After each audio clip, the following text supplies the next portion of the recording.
Good day again, everyone. Today we are going to discuss about the techniques or steps in examination in firearms identification.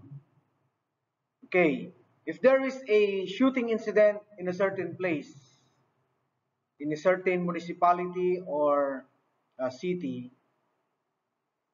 if the field investigator conducted investigation in the shooting incident and gathered all pieces of evidence like fired cartridge cases, fired bullets, or if there is a suspected firearms in the crime scene, and they are going to transport the pieces of evidence as you have studied in fundamentals of criminal investigation.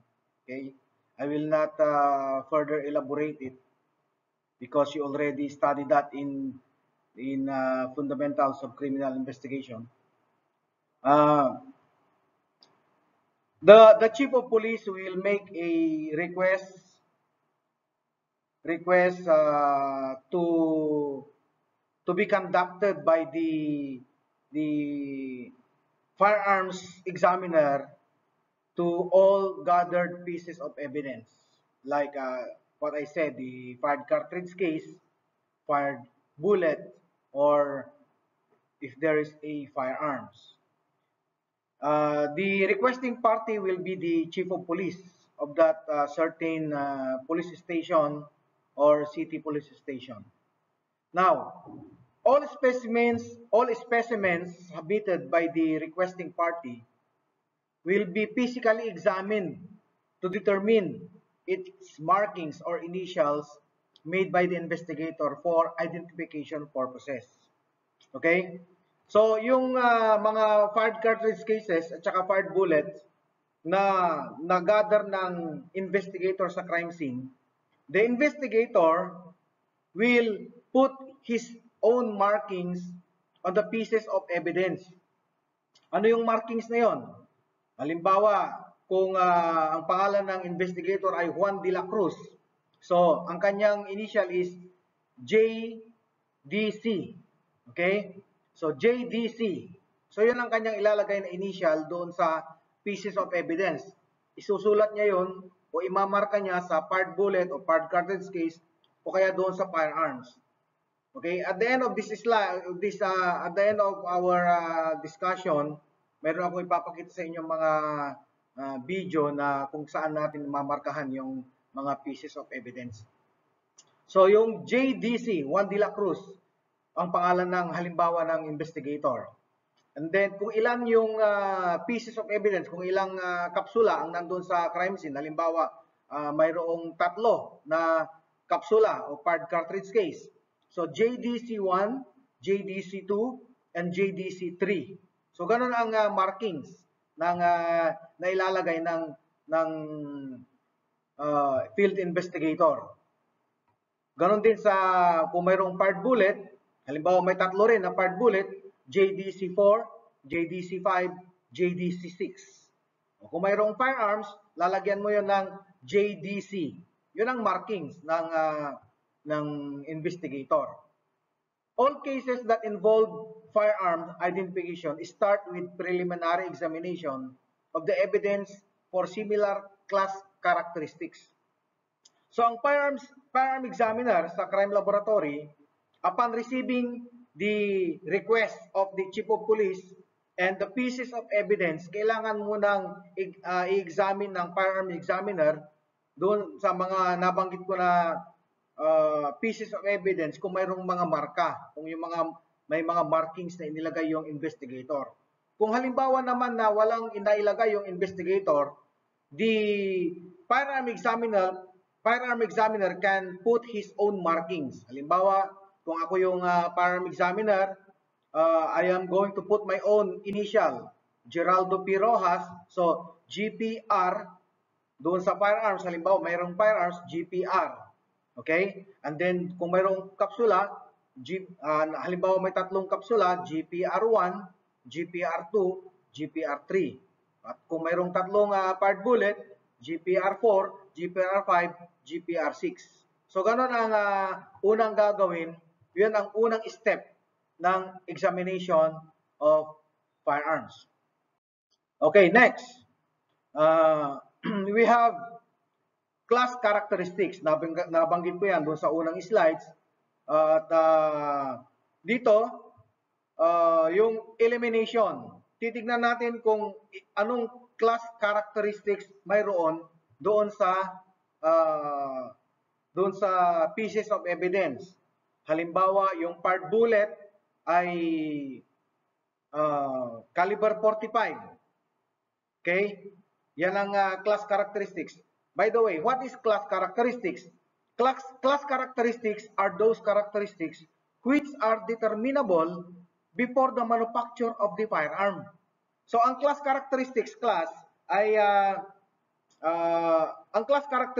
ay ito ay dinetermine ng manufacturer bago niya gawin yung firearms.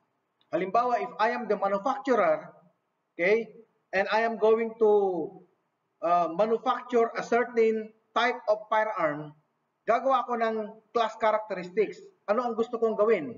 Halimbawa, gagawa ko ng caliber 45, okay?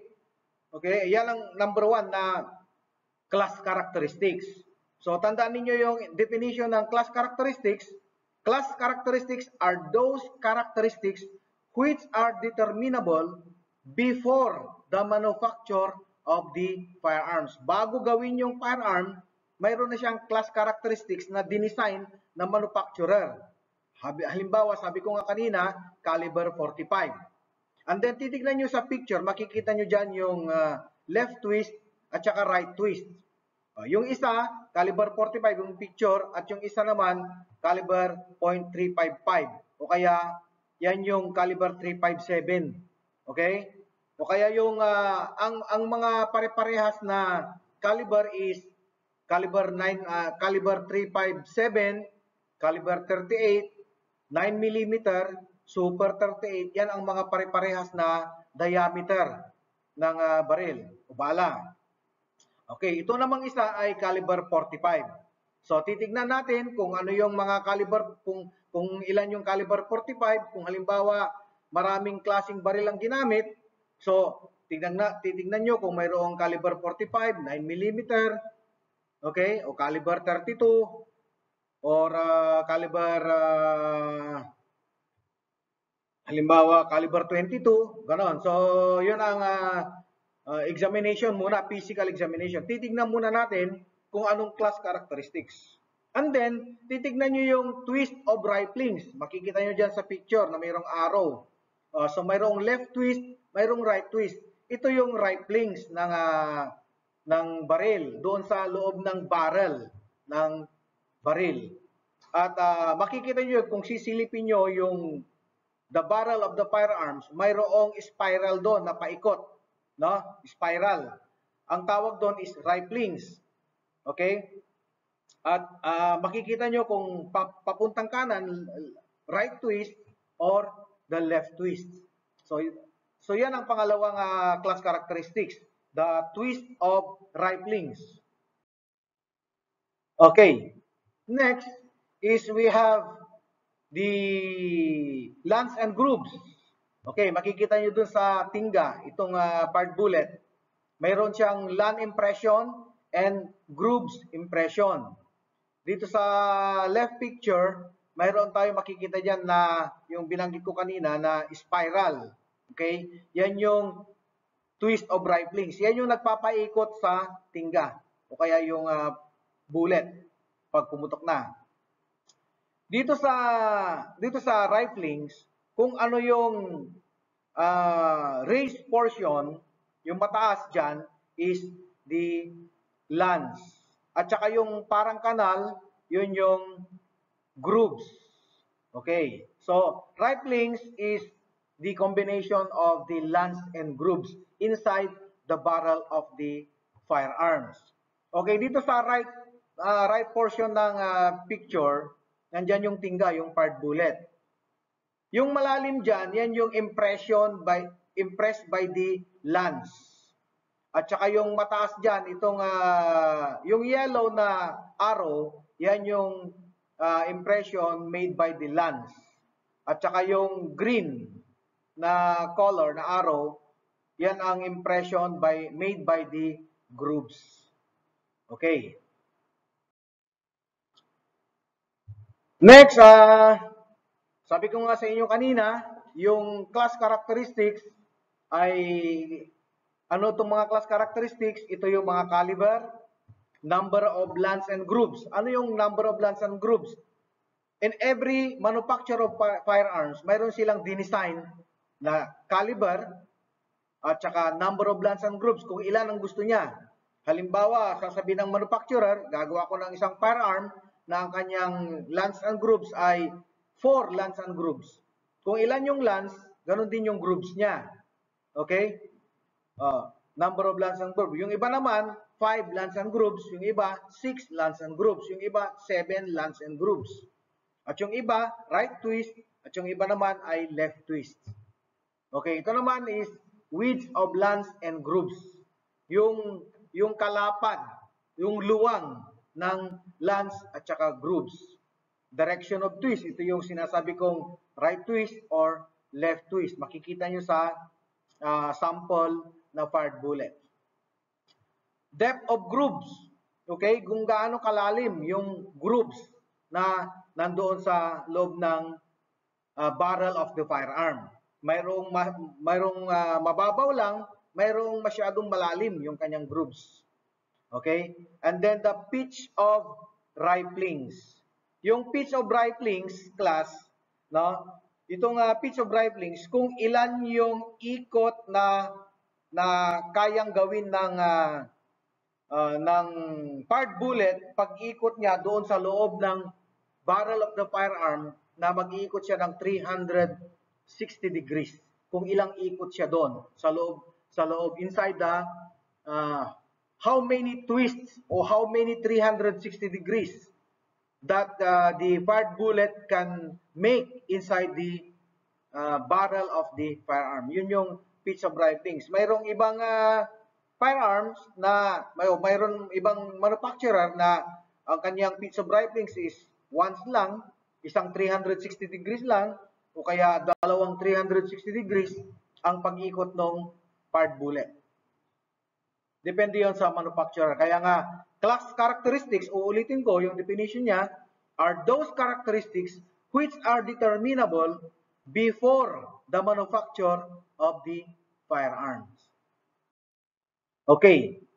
Ano pa yung mga class characteristics? Now, there are types of riflings. No? There are class characteristics according to types of riflings. Okay, kagaya nitong style type. Mayroon siyang 4 lance, 4 groups. Ito yung sinabi ko kanina. Mayroong 4 lance, 4 groups, right twist. Pakanan yung kanyang twist. And lance and groups are equal widths. Ibig sabihin, yung lapad ng lance at saka lapad ng groups, parehas lang. Okay, mas parehas lang yung lapad ng rights ng lance at saka groups. Kaya mayroong mababasa niyo diyan 4RG equals L. Ibig sabihin niyan, yung 4 represents 4 lance, 4 grooves. Yung R, right twist. Yung G, grooves is equal to lan. Okay? So, pag may makikita kayong ganyan, ganoon ang pagbasa. Okay, next, number 2 is we have Smith and Wesson type.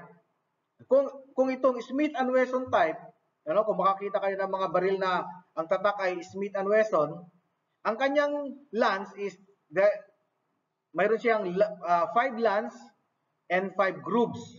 Okay? Right twist and lance and grooves of equal widths. Yan. So, kanina, 4 lance, 4 grooves, right twist, groove is equal to lance. Ito naman, yung Smith and Wesson, 5 lance and grooves, right twist, groove is equal to lance. So, parehas yung kanyang widths ng grooves saka lance. Right twist siya. Okay, so paano ang pagkakaiba ng stair type at saka Smith and Wesson? Mayroon siyang yung stair type, mayroon siyang 4 lance and grooves. Yung Smith & Wesson, mayroon siyang 5 lance and grooves. Okay. Number 3, we have Browning type.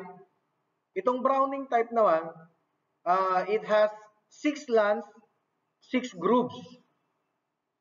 Okay, right twist, narrow lance, and broad grooves. Okay, nandyan yan. 6RG2X. Anong ibig sabihin yan? 6 lance, right twist, groove, no? Groove is broader than lance. Ibig sabihin, maliit lang yung kanyang lance, pero malapad yung grooves. Okay. Number 4, we have Colt, no? Yung Colt type. Kaya kapag may mga baril dyan na alam kayo na ang kanyang baril ay mayroong kayo dyan na baril na Colt, no? Ang Colt ay mayroong 6 lance, 6 grooves, no? Left twist. Okay? So mapapansin nyo doon sa itong 1 to 6, itong Colt lang ang left twist, no? So, yung Colt, 6 lance, 6 grooves, left twists, no? Narrow lance, and broad grooves. Okay. 6LG2X. Okay? 6 lance, 6 grooves, left twists. Grooves is 2 times wider than LAN. Okay? 2 times wider than LAN. Okay, number 5, we have Webley type. It has 7 lance, 7 grooves, right twist. Grooves is 3 times wider than lance. And narrow lance and broad grooves. Pero pag G3X, doon sa number 4, makita nyo, G2X, no? Ibig sabihin ng G2X, grooves is 2 times wider than lance.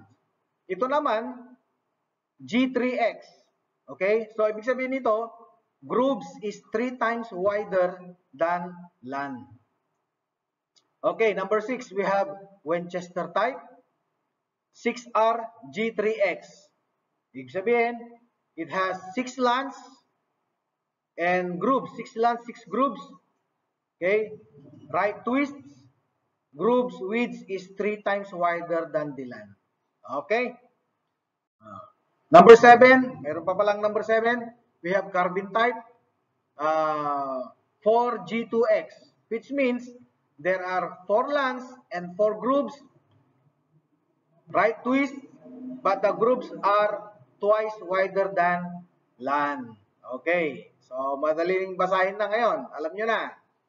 Okay, number 8, we have army type, 4 lance and 4 grooves, right twist, and grooves is 3 times wider than LAN. Okay. And then, okay, after the physical examination by the firearm examiner, na kumpleto na yung pieces of evidence, nakita na niya yung mga markings made by the field investigator. Ito naman, let's go to test firing. Before test firing, no, ibig sabihin ng test firing, yung ebidensya na firearms, kaya nga sabi ko nga, if there is suspected firearms at the crime scene. Okay? Itong suspected firearm ay itetest fire ng firearm examiner. Before firing, the cartridge will be marked at the side of the case or the nose portion of the bullet with letter T represents test, followed by the last 2 digits of the serial number of the firearm. Kung halimbawa, ang serial number ng firearm is 1, 2, 3, 4, 5, 6. Okay? 5, 6. Ito naman, yung sample na nasa slide ay 6, 6. Okay? So, T represents the test and 6, 6 represents the last 2 digits of the serial number of the firearm. Remember that. Okay. Number 1 is represents the number of tests. Okay? So, T-66-1. T-66-2. Kung dalawa lang yung iti-test fire mo. Pero usually, ang firearm examiner will conduct 3 test firing. Okay? Kaya tayo sa final exam, sa final laboratory natin, we are going to make a test firing to a firearm. Magkakandak tayo ng 3 test firing. So, T, mamarkahan natin yung mga live bullets, no, ng T dash the last 2 digits. Halimbawa, yung 66 and then dash 1. Oh, T-66-2 and then T-66-4. Okay? In order of firing to distinguish the number of test, number 1 test from 2, 3, and 4. Pero usually, 3 lang ang test firing na ginagawa namin. Okay? Okay.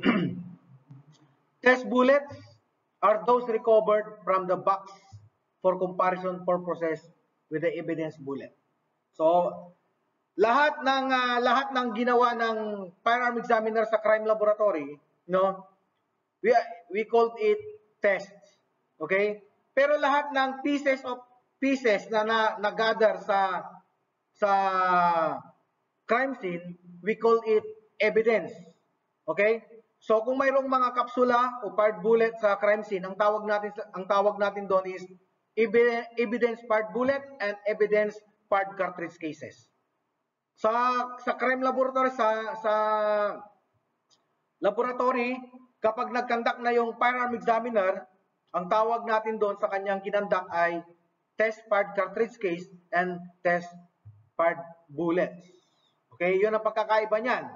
So, sa crime scene, uulitin ko, kapag ang field investigator nag-gather ng mga pieces of evidence, mayroong fired cartridge cases, fired bullets, at saka firearm, suspected firearm, those are evidence or pieces of evidence. Ngayon, pag sinabit sa crime laboratory at yung firearms ay nag-conduct na yung firearm examiner doon sa suspected firearm, pinutok na niya sa test sa bullet recovery box. Okay. Yung fired bullet na magagather nung firearm examiner, ang tawag na doon ay test fired bullet at saka test fired cartridge cases. Basahin lang natin yung nasa screen. Test bullets are those recovered from recovery box for comparison purposes with the evidence bullet or evidence fired bullet. Evidence fired bullet are those recovered from the crime scene. Okay? Test shells or test fired cartridge cases are those recovered from test firing for comparison purpose for the evidence shell or evidence fired cartridge cases. Evidence shells are those recovered from the crime scene. Okay, maliwanag.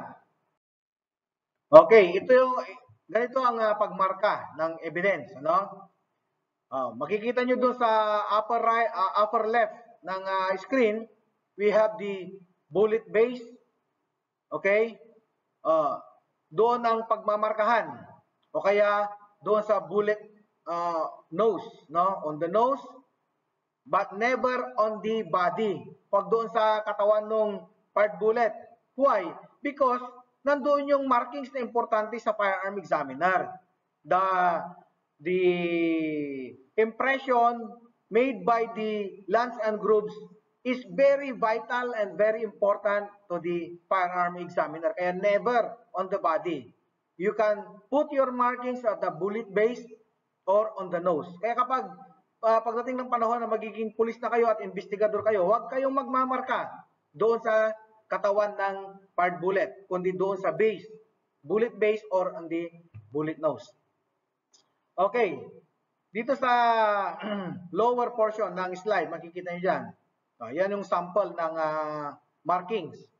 RDG-B, ito yung marking ng investigador.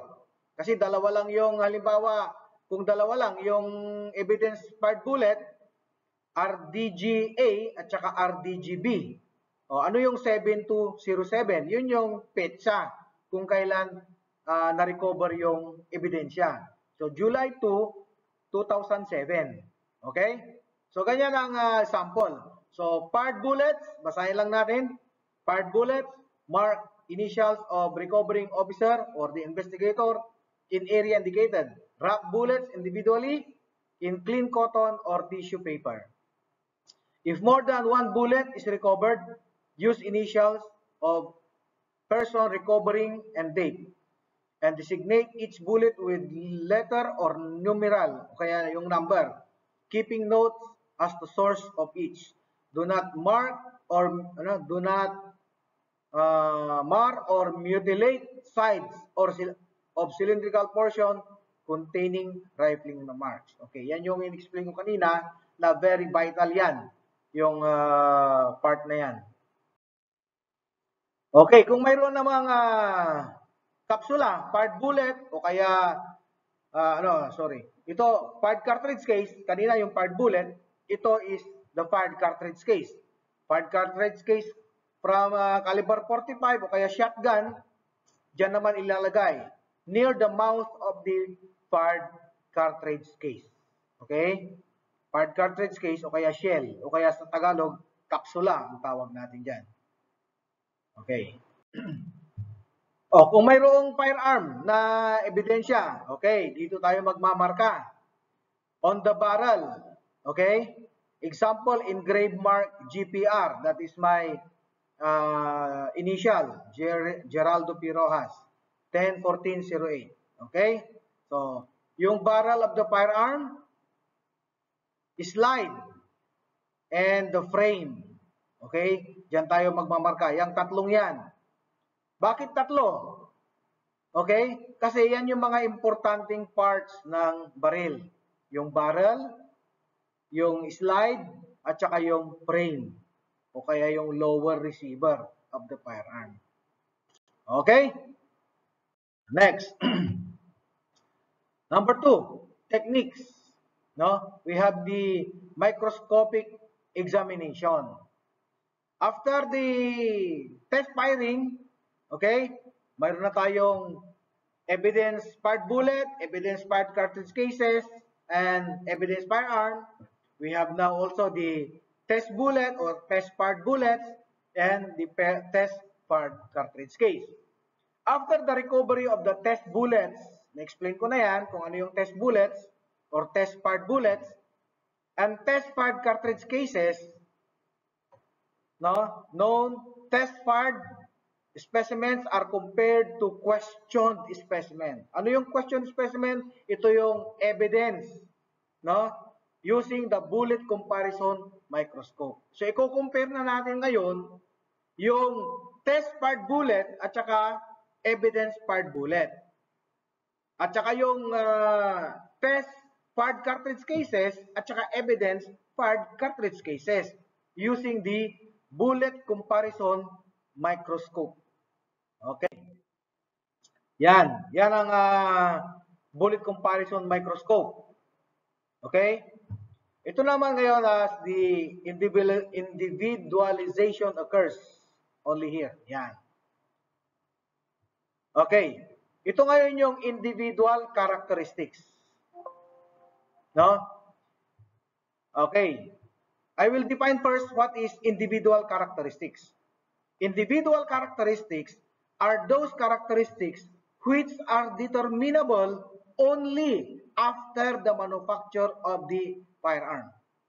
Okay, natatandaan nyo ba yung definition natin sa class characteristics kanina? Uulitin ko lang. Class characteristics are those characteristics which are determinable before the manufacture of the firearm. Yung individual characteristics naman, individual characteristics are those characteristics which are determinable only after the manufacture of the firearm. Yung class characteristics before the manufacture. Yung individual characteristics after the manufacture of the firearm. And individual characteristics is beyond the control of the manufacturer. hindi na ito nakokontrol ng manufacturer, no? Yung individual characteristics, yung firearm na mismo ang gumagawa ng kanyang individual characteristics. Paano nangyayari ito? Because of the wear and tear of the firearm, because of the use, the mutilation, the corrosion, the erosion, that is happening inside the firearm, yun na ngayon ang nagki-create ng individual characteristics. Maliwanag? Okay. So, itong sample picture, no, sa left side of the slide, makikita nyo dyan yung bullet comparison microscope. Sa right is the sample picture of the evidence-fired cartridge case and test-fired cartridge case. Yung nasa kaliwa, yun yung evidence, at saka yung nasa kanan, yun yung test. Okay? Yung mga guhit dyan, no, yan yung very vital markings. Very important yan sa firearms examiner. Diyan yung makikita na yung test at saka yung evidence is bears the same markings. Ano, iisa yung kanilang marka. So anong ibig sabihin nito? Positive. Positive siya. So kung mapapanood nyo yung aking video sa 7 challenges in firearms identification, ito yon, no? Ito yung sinasabi ko doon sa 7 challenges in firearms identification. Okay? The individual markings, no, is the same with the markings of the evidence and the tests. Okay? So ito positive siya. Ibig sabihin, yung ebidensya na nakuha sa crime scene ay pumutok doon sa suspected firearms. Okay. So kung hindi nyo masyadong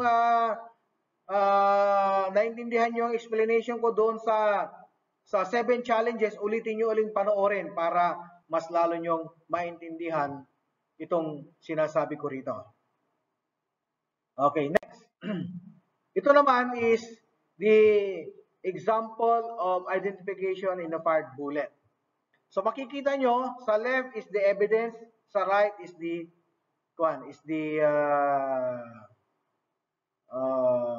test, no? Mayroong dalawang picture diyan, no? Tingnan nyo yung markings, very significant. Kitang-kita yung ebidensya, no?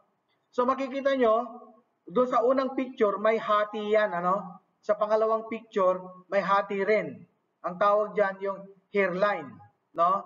Hairline. Okay? So makikita nyo yung mga markings niya, very significant, very prominent, no? So ibig sabihin nung the evidence fired bullet positively fired from the suspected firearm. Okay? So yan ang individual characteristics niya. Okay. The first step in comparing fired bullets is examining the lance and groove widths. These bullets have different lance and groove widths. Yan. Kapag magkaiba yung kanyang widths of lance, negative na kaagad yan. Okay? Kahit na halimbawa parehas na caliber 45, pero makikita nyo na mas malapad yung lance nung isa at saka yung lance nung isa rin, ibig sabihin negative na yan, no? These bullets have different lance and groove widths. So ibig sabihin negative. Hindi sila parehas, no? They don't have the same class characteristics. Why? So kapag hindi parehas yung class characteristics nila, huwag mo nang ipagpatuloy yung examination. Automatic yan, negative. Okay. Next, once we establish the agreement of the class characteristics, we evaluate the individual characteristics. Yan. So kapag na-establish mo yung class characteristics na parehas na widths, no, parehas na right twist, parehas na lahat parehas, saka ka pupunta sa individual characteristics. Individual characteristics are unique marks caused by the manufacturing process. These marks cause striations on the bullet which can be used for comparison purposes. Yung nakita natin kanina. Okay. Agreement of class characteristics and agreement of individual characteristics. Again, if the class characteristics do not agree to each other, okay, negative yon. But if they agree in the class characteristics, go on examining the individual characteristics. So these are the areas of comparison. We have the bridge space marks at the base of the fired cartridge case. Bridge space marks, firing pin impression, yung pagtusok ng firing pin doon sa primer. Extractor marks, ejector marks, and the chamber marks. Okay, so this is the bridge space, no? Bridge space mark made by the bridge face. Okay, the marks on the bridge face are caused by the manufacturing process. These marks are individual to that firearm. Different markings will be made by different manufacturing techniques and tool surface. The marks from the bridge face are transferred to the cartridge case during the firing process. Okay. So, dyan sa picture, makikita nyo yung bridge face at saka yung firing pin na nandyan na maliit na butil dyan. No? So, yung markings ng bridge face, matatransfer yan doon sa base of the fired cartridge case. Yan. Sample of bridge space markings. The bridge space impress, no, its markings to the base of the fired cartridge case. Okay. Yan, ito naman yung circular bridge space mark. Okay. Under the bullet comparison microscope, the two fired bullets or fired shells or fired cartridge cases are examined in a juxtaposition. Juxtaposition, that is, the two objects, the evidence and the test are examined, and at the same time, i-examinin mo yan using the bullet comparison microscope. Makikita mo at the same time, no? Kasi dalawa yan eh, no? Pag tinignan mo sa bullet comparison microscope, makikita mo yun at the same time, at the same place or level. Hindi pwedeng mas mataas yung isa, mas mababa yung isa, no? Kailangan at the same level. And at the same direction, no? Kung nakaharap sa kaliwa, yung isa nakaharap din sa kaliwa. Kung nakaharap sa kanan, hindi yung isa ay nakaharap sa kaliwa at yung isa naman ay nakaharap sa kanan, no? Kanan yung isa, kaliwa yung isa, mali. So, it must be at the same time, at the same level, the same direction, the same magnification, no? And at the same image. So, ang tawag dyan is juxtaposition.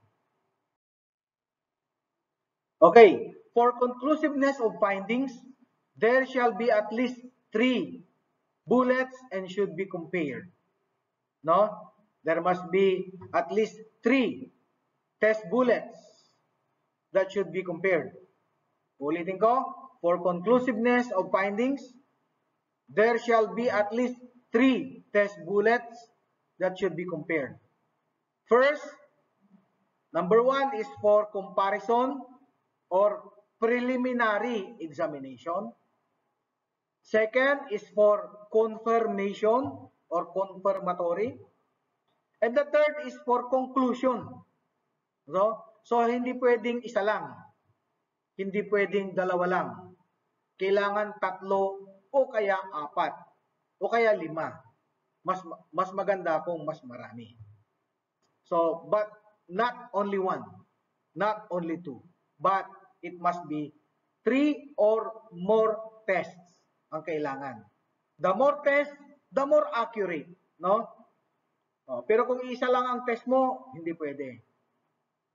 Parang examination sa klase yan eh. Sa pag-aaral ninyo, mayroon tayong check-up, mayroong prelim, mayroong midterm, mayroong semifinal, at mayroong final. Okay? The more examination, the more accurate. So, ganun din yung examination natin sa firearms. No? The more tests, the more accurate yung ating examination, yung ating ginawa. Okay. There are 3 points of basic positive identification. The markings must be prominent. Yung sinabi ko, yung pinakita kong mga markings kanina sa inyo, it is prominent. Kailangan kitang-kita. Very significant. Kailangan na ito ba, significant ito, importante ba itong marking na ito? And consistent. Ibig sabihin, kung ano yung nakita mo sa isa na test, makikita mo sa pangalawa, makikita mo sa pangatlo, makikita mo sa pang-apat na test. So, the markings must be prominent, it is significant, and it must be consistent. Okay? Note, 8 or more striations accepted by the Court of Justice. So, kailangan maraming markings ang may papakita mo sa court kapag nag-present ka na ng ebidensya. And they cannot question it, no? They cannot, the Court of Justice cannot question it kasi it is a exact science itong firearms identification.